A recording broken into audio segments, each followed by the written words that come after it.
Marami ang nagtatanong ngayon kung bakit hindi napapanood sa noontime show na It's Showtime ang mga komedyante at TV hosts na MC at Lassie.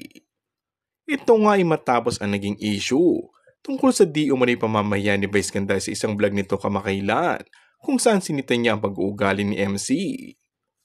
Ilang netizens ang napatanong kung tuluyan na nga kayang mawawala si MC sa programa at kung bakit nadamay ang komedyante na si Lassie. Marami ang nag-react sa nasabing vlog at nawang-awa siya kay MC sa panghihiyang ginawa ni Vice sa kaibigan. Lalo na nang makita ang pagluha nito, yung pagkagulgol niya nakitang-kita mong hindi daw scripted. Parang sa ilan ay pwede namang kausapin ni Vice ang sarilian si MC at hindi na sana umabot pa sa ganung punto na ilabas pa sa vlog.